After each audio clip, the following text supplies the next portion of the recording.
This is a procedure for um, bringing in multiple morph targets and using a sample template.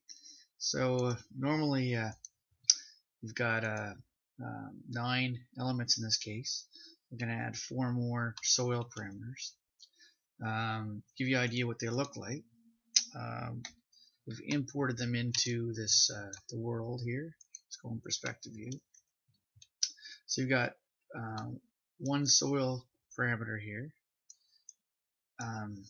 and it's targeting all these copies. There's 13 copies. You always name the first one master, so you don't get confused. First thing is to move the master out to the root to replace the old one. So there's a new one. This is the old one.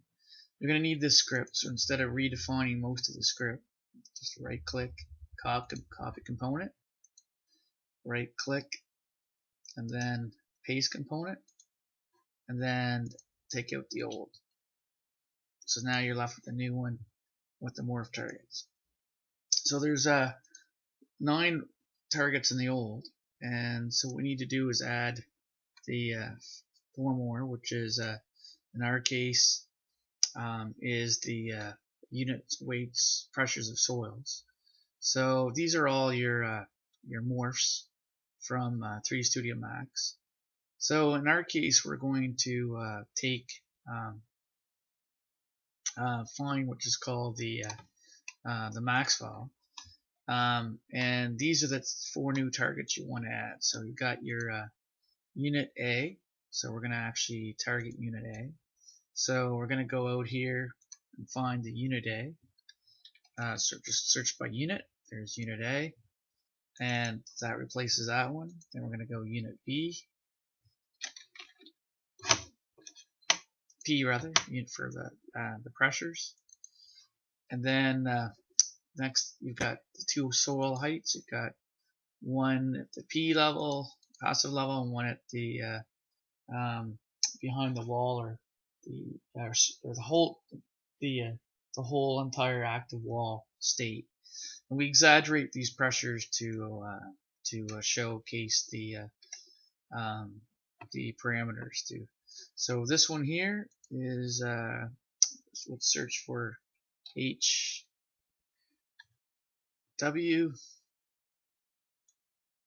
So this is the wall, and just make sure I get these right. Oh no, it's HP for that first one. That's why it's good to keep those records. So this one's HP. So HP, and then the last one HW. So again, you've got 9 basically morph targets for P master. You really don't need this anymore because you only want the original when you're doing your routine. And then you want to add a script called rotate throw at V master, so that when you play this, it should have it located properly. You just gotta be careful of the cameras. Let's go to the main camera, make sure that the object's down in the camera view, and also we're gonna check for the targets to make sure that we have 13 attributes, 13 elements here, and 13 names, okay, for all the sources. We're going to make sure we replace the master with the right one. So this will be the right master here, when we just did. So we shouldn't have any errors when we're running this. And away it goes. So there's the screen. Now the only issue is the slider layout.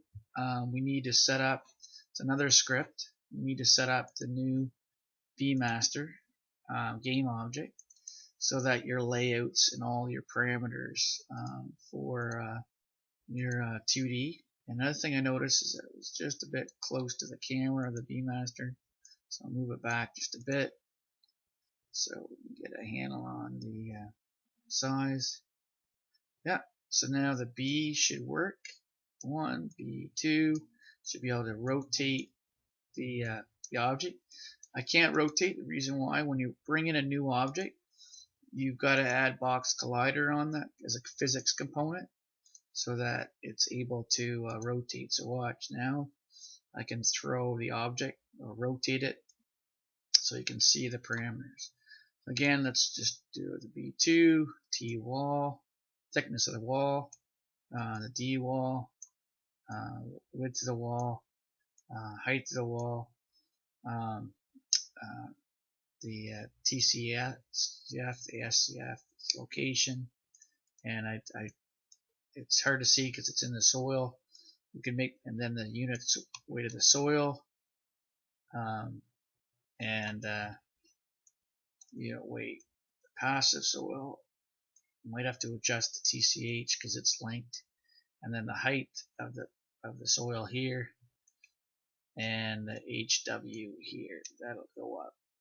So I notice there's some issues with this PCS I'll have to address. But anyways, that's the characteristics of pressures, and we'll have to adjust the SCF here. Thank you.